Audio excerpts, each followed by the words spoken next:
Buenos Dias Gunners Collective. Back at it. You already know. Ba-da-ba-ba-ba-ba-ba. In a Lakers fashion. Ba-da-ba-ba-ba. Even though we didn't make it. Ba-da-ba-ba-ba. I'm still going to ride with Showtime. Bye-ya. Bye-ya. Bye-ya. You already know what it is, as you can tell by that thumbnail right there. Yes, indubitably. In a menudo style of direct fashion. Oxnard. Colonia Chique, South Oxnard, all the different bodies that go into the makeup of the 805. And not only Oxnard, but all the surrounding areas. I'm going to get into it. CYA, Fred C. Nellis, the Thunderdome, the Terror Zone. Oh, yes, it was on, especially in a northern fashion. For the Norteños going there, Southgate, it wasn't pretty. It wasn't ugly, but it wasn't pretty at the same time. And we had to go through a lot of tumultuous times, a lot of turmoil. You know, there was a lot of toiling in that soil right there to make our presence felt. Being in Southeast LA right there, it was not what you think it was. It wasn't what everything that was supposed to be cracked up to be. For the Sureños Simón, they were out there chilling, south side to the 13, right? They were doing their thing. It was all lovely. But for us, you know, wasn't nothing lovely about it. It was strive every day to stay established and also strive every day to stay alive. That's just real talk, man. That's how the administration wanted it. That's what they were going to have, bro. You know what I mean? Even when we thought, we knew he wasn't our dad. Like a goddamn dog. Orale, Bob. Now, trip out. Ranflas. You know, when I was there, this was the first time me ever seen Ranflas. I didn't know what they were. You know, I thought a Ranflote was a car. And so I was scared. Hey, sometimes they smoked, sometimes they didn't. But, in LA, the LA area in down south, they had things, the Southerners had things what they would call ranflas, meaning different groups kicked it with different groups. Now, they were all sul, period, plain and simple. They would all get off where they were mad at, but at the same time, there was different ranflotes for different areas. You know, of course, you had the 805. They all kicked it together. You had Orange County. That was one ranfla right there, not to be reckoned with. You had the SGV, so I could tell you some stories. You had the San Fernando Valle, the Harbor area, West LA, South Los, East LA, Nella, Sela, fucking, it just goes on and on. The Inland Empire, San Diego. Every different ranflots had their own little spot in their own little area, their own tables, and they all kicked it. Now, of course, sometimes you'd see vatos that were from a barrio, and he was like the only one. And he could pretty much kick it with whoever he wanted to kick it with. He'd more gravitate towards the area code or the Valle or whatever that was closest to them. That's just the makeup of how they got down. Now, I didn't get into the intricacies of their politics and why that was such, but I think it's just you're not a victim of circumstances. That ain't the word. You become accustomed to certain ways in your area. You know, every different area is different. We're all pretty much the same. We're all brown and proud, but at the same time, everyone has a different speak pattern. Everyone talks a little bit different. There's a different slang in different areas. Sasuke, everyone goes by different rules and regulations, and you can identify with people that are from closer cities to you, closer areas, same area code. There's a bond there, a kinship. Canalismo is more, the presence of canalismo is more there because you identify with these people a lot more. So these ranflas, these different ranflas, they were all about it in their own different ways. But me being there as a norteño and every ranfla didn't like me, I could tell you that the ones that were putting in the most work when I was there, now I can't call it like an alcoholic for you, but I could say in my time from 91 all the way to I'd say 94, the ones that were putting in the most work, that were handling their business was two ranflas. One, them vatos right there on the thumbnail, Oxnard area homes, the 805. The 805 was dangerous. You know, the 805 was very dangerous. These vatos for some reason had some fucking animosity against norteños. I don't know if they had fucking met up with norteños before and someone stepped on and cracked their toenail. I can't call it like an alcoholic. I just know that these guys, every time they would come to the compas, every time they would come to the institution, these were the vatos that we had to target. These were the ones that we kept our eyes open for because these vatos from the 805 moved differently. They didn't fucking want to program with us. They would get off as soon as they seen one of us. And that's righteous. You know, they were doing what they felt they had to do. At the same time, the vatos from Los were like, Charlie Holmes, this is the way the program's going to go. They're like, oh, you didn't know, right? There's an 805 situation. And they would get off. So you constantly had vatos in the caja, in the box, from the 805 area because they were getting off on norteños as soon as they seen us. Basically, their ranfla had us on site. It'd be very rare to see a vato from Colonia Chique, South Oxnard, or several other bodies from Oxnard to be functioning there on the yardas because they were constantly getting off. Like I said, I think this one area decided that if for no other reason they were not going to function with norteños and they would put us on site. And that's just the way it was, you know. Another group that was very dangerous, man, that they were always in the mix was the San Gabriel Valle. Now, I'm going to give respect to all the different areas because everyone had their business. I probably fought a vato from every fucking area in the world. So I fought a vato from Palestine. That was a Sureño. That's a fucking fact, right? But real talk, the SGV, respect, so I'm saying, you know what I mean? And it's serious. So see this scar right here? You can't see it, but I can feel it, right? That's from a vato from Pomona 12th Street Sharks. Oh, yes, this fucking scar right here under my Pomona 12th Street Shark. Fuck the world. That's Pomona 12th Street Shark. The vatos from the San Gabriel Valle, and I know a lot of people say, well, they're not from the SGV, Pomona 12th Street Shark. Hey, call it what you want. They were kicking it with the Ranfla, the SGV, so we consider them from there. Them vatos from the SGV were about their business, homes. They were fucking different. They were violent. Them vatos were violent. Them vatos were about that action. And I can tell you some stories, Sasuke, where my head is never going to be the same. Hey, I got battery packed so many times, Sasuke, the bullet hole that I took to the back of my fucking cranium ain't shit compared to the lumps on my head from these people say, you got a fucking fucked up head, gun. I know. Blame it on Pomona, right? Straight up, these vatos were down with their issue. Straight up. I will say this, though. Every Ranfla was to be adhered to. Every Ranfla was to be watched closely because you never know when vatos would get there and individuals would make their move. So we were on point. We were always watching. You know, we always knew that certain vatos would get off quick. But the 805 and the SGV, they were more slick, homes. They were more, they'll stab your ass. They were more, they like to use weaponry. These vatos were in it to win it. They were trying to body somebody. That was their whole get down. The vatos from 805, like I said, it was just on site, man. They would not function on the yardas with norteños, period. You know, and if you were there at that time, then you know that to be a fact. These, like I said, I never sat there and had a conversation with the vato from Oxnard until I got older in prison. Because they were constantly getting off, or we were getting off on them right off the bus. So I was get right from the Green Goose to the fucking Caja, straight up, no doubt. But let me tell you about Oxnard, because I want to dig a little bit deeper into that Ranfla, you know, that area. So I'm on the run in the city of Merced, right?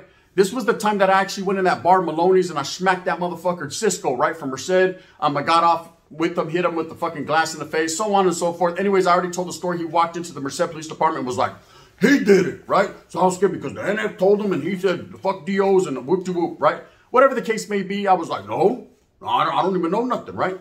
I'm on the run. Me and a few of my homeboys are on the run. And I got a homeboy. You know, he don't live there anymore, but this time he lived in Oxnard. You know, he was down with his familia. He was still active, still with the hood, still functioning, but at the same time, he was doing his family thing. Which was a good thing because it was a way for us to wiggle out of town when the heat was when it was too much heat. Sasuke, you already know. Let's go to the homeboy's house down in Oxnard where we can lay low. You know, they didn't recognize the khakis in the t-shirts, getting bitches, and they can't stand 1991 Tony Montana. You feel me? We was on summer vacation. So we'd wiggle down to Oxnard and everything was cool. You know, we weren't out there fucking flamed up trying to show off and gangbang. This was our way to go undercover, go kick back out of town and stay out the way so the motherfucking black guys didn't get us and apprehend us. Plain and simple and period. It wasn't us being punks and being scared. No, at the same time, we were just trying to wiggle while we worked. And we were gone, right? So anyways, we're at the homeboy's house. And there's several of my homeboys from my neighborhood. And we're kicking back. Homes, everyone got beer. They're drinking. You know, I don't drink as much, so I might have one or two. But we're chilling. And the homegirl, which is his wife, from the town herself, you know, she goes to college out there. So she has a few homegirls. So she brings two back to the pad. And of course, the homeboys are on it like fucking hyenas on a fucking piece of boar meat, right? So I was like, what's up with that one? She got a big old nalga, right? So I was like, what's that shit you do, gun? I'm like, kick back, right? And I'm not paying no attention to these chicks because at the same time, I'm too busy fucking worried about me getting apprehended. I'm on the front page of the newspaper like this. Watch out, slow motion, right? And the homeboy's right there with me. So me and him are more concerned with, we're the ones that having to hide out. The other homeboys, they're there like hip hop hooray, hey, ho, hey, what's up, hey, ho, right? They're trying to get their issue. And these hyenas ain't really feeling them. Or at least thought one of them, my homeboy Gangster at the time, he was popping at this chick quite extensively. You know what I mean? The nalgona. But she wasn't a torta. She was like in between. She was perfect, right? So he was over there popping at her. And I'm just chilling, homes. I'm in the fucking kitchen right there, kicking it with the homeboys, smoking my fraus, drinking my pisto. It is what it is, you know, typical vatos hanging out. And then all of a sudden, I'm like, hey, bro, I'm fucking tired for that drive. Because I had drove us all the way there in my homeboy Camaron's car. So I was like, hey, I'm going to go crash out, bro, in the room. He was like, Simon, bro, there's the room right there. Boom, make a bed. We're going to be up all night. Do your thing. So I laid down, and all of a sudden, this chick is coming. She was like, oh, That same chick that the homeboy G was getting at, she was like, oh, you disappeared from the party. And I was like, oh, nah, you know what I mean? I don't get down like that. It's not me. You know what I mean? The wind wasn't blowing, right? And of course, I hit my motherfucking Luther Vandross voice. Nah, baby. The wind wasn't blowing, right? And she was like, you should really come out there and kick it with us. So I was like, fuck it. I felt it for no other reason. I should put my fucking boxers back on. So I was scared because I was in motion. So I went out there and we're kicking it. And of course, now she's sitting by me, showing me pictures on this camera she had. Y todo my, quietly as it's kept, I went to her pad that night. Right? And I don't want to say too much. My old lady's probably watching this mad right now. I'm going to hear it. But anyways, I'm telling true stories. Facts. Real ones by real life. So we go to her pad. Now, this is Oxnard. And she lived in a barrio called Colonia Chiques. Cowboy area, right? And so that particular day, I had a Raider jersey on.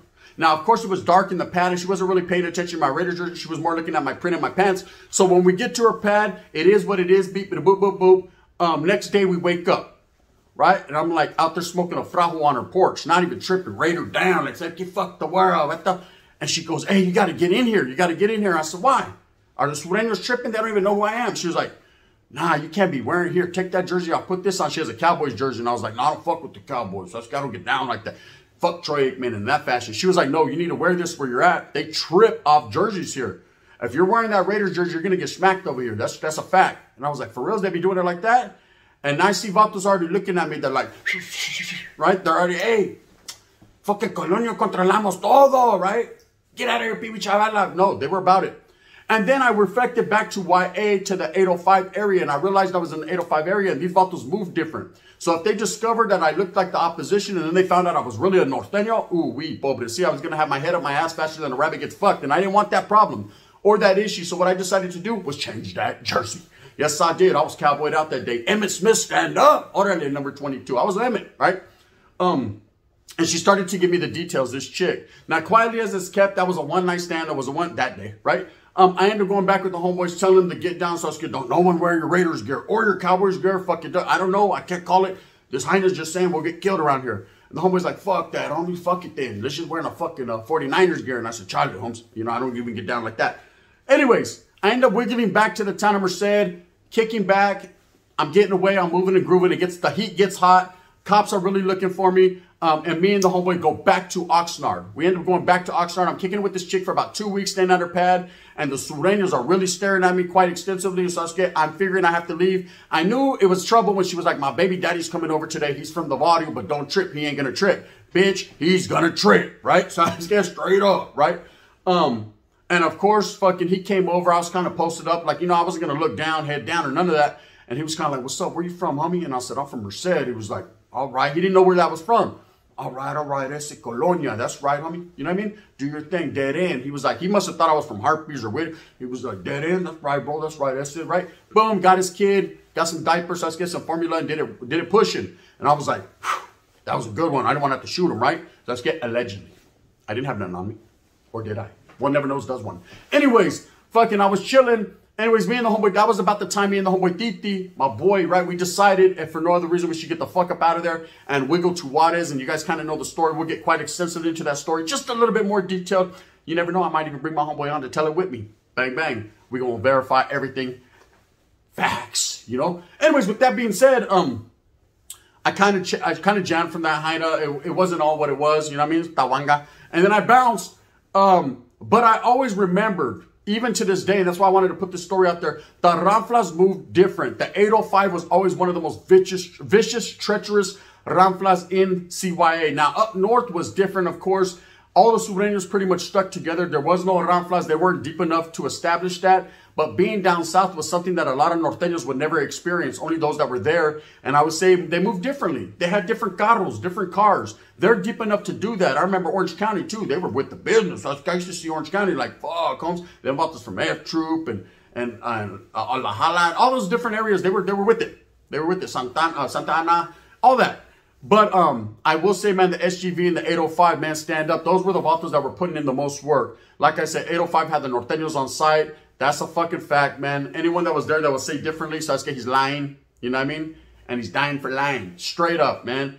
That motherfuckers had Vatos crying. Vatos were in the oil like, man, I hate the fucking from the 805. They always get off work. Motherfuckers didn't care, right? Me, myself, I was like, I already, why you think I'm in here for? Because I cut that Vato right off the bus. I already knew what he was going to do. And that's just what they had established. Now, like I said, different carros had different rules and regulations.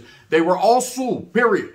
You know, and they always moved in the Southern fashion. But at the same time, every carro, you could tell the difference. You could see different. The Valleros and the city life Vatos, the Vatos from the city of LA, San Diego, big cities like that, moved a little bit differently, Holmes. Was there some superiority complex? Sometimes. I ain't going to lie. The Vatos from Los always thought they were more gangster than the Valleros. But the Valleros were always the one putting in the most work. I can't call it like an alcoholic. I'm just stating facts. I'm just being real. This was from a Norteño's perspective at that time.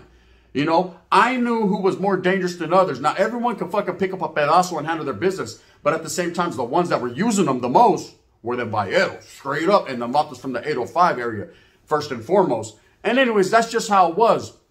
Life in Nellis was difficult for everybody, not just Norteños. Let's put it out there for everybody. Everybody can get it. I probably seen and I experienced a lot of fighting in my days there. A lot of fucking rayetas, a lot of fucking melees, a lot of 2-on-1s, 10-on-1s, 3-on-1s, 4-on-1s. All that I participated, on the upper hand, I participated in getting smashed on. Yes, indeed, it was on and cracking. But what I will say is I never in my life have I seen so many Southsiders fight each other. Vatos would get there and I didn't even know better. You know what I mean? I should have did better. Then I would have known better. But I didn't know. And the menudo estaban posted up right there. Saying, hey, watch out. Fuck you. This is Norte, right? And I'm posted up in my corner. Yes, the corner. Because I don't want Vatos behind me. Because they'll get me. And I'm posted up doing my thing. And I would see a Vato walk in. The higher the socks, the downer the full. They Vato will walk in straight suit on them, right? Boom. And bro, 2-3 Vatos would get up and rush them right off the top. Sureño on Sureño business. Blue on blue. I'm like, damn, bro. Shit, I'm glad they don't hate me that much. No, it seemed like the hatred was even more for enemigas. Man, you don't know how many times I've seen fucking 18 and Playboys of Florencia do a trifecta, homies. They be going behind the wall, 3 of them Vatos, all getting off on each other. It looked like WWE, a 3-way match. Sasuke, whoever wins, wins, right? To the death. These Vatos were back there doing their thing. There was a lot of fucking warriors that did that. So I would say, it was fights daily. So, hey, to see a Sureño walk in, everybody would go in the day room. What's going to happen? Oh, what's up, mister? We over here, right? That he was cool. You'd be like, okay, all right. We got to keep our eyes on him. He's got love. He's got respect. Then you see another Vato walk in. Tiger, right? They'd be on his ass. Straight up, real talk, real life. Anyways, with that being said, man, those are just a couple of my stories. I'm going to get deeper into my own personal stories and my reflections and my perspectives on things. Like I said, man, all the Ranflas are to be given their respect. All the Sureños were about their business. All the Norteños were about their business. The Bulldogs, that's a different story. They were definitely about about their business. But the 805 moved differently, bro. Shout out and respects to the 805. Sasuke, I got scars all over my body. You Vatos did it. Sasuke, allegedly, right? Sasuke, look, I'm spitting out of my mouth. That's how serious it gets. That was a big-ass piece of spit. It was like a tooth, huh? Anyways, with that being said, I hope that you move fast with a purpose. I hope that you get everything that you want coming to you. Remember, at the end of the day, it's all about your familia. If you want to gang bang, or bang gang. You know what I mean? It's up to you. Do what you want to do, man. At the end of the day, like I said, this ain't a positive channel or a negative channel. This is a real channel where I tell you real life stories and real life, man, by a real one that really did it. That's a fact. 805 stand up, Chiques, fucking South Oxnard, you Vatos are different. Your Vatos were different in Hawaii. I got to give you your respect. I hope you like this story. Hit that like, that thumbs up. There's a bell right there. You could pet it if you want, or you could just tap it. However you want to do it, I would highly appreciate it. I know the collective, man, is there. Bang, bang, we appreciate everything. Or you can hit the thumbs down. It's cool, putito. Heavy as the head that wears the crown. Right? You know, I'm going to still do what I do and do what I does, cuz. Right? And in that fashion, in a 50-50 fashion, from my boy C. Mizak, you know what it is, man. The gun telling real stories of real life. Hey, if you were there in Hawaii at the same time, you could verify. Verify. What the? You know the 805 was with the business. Don't hate.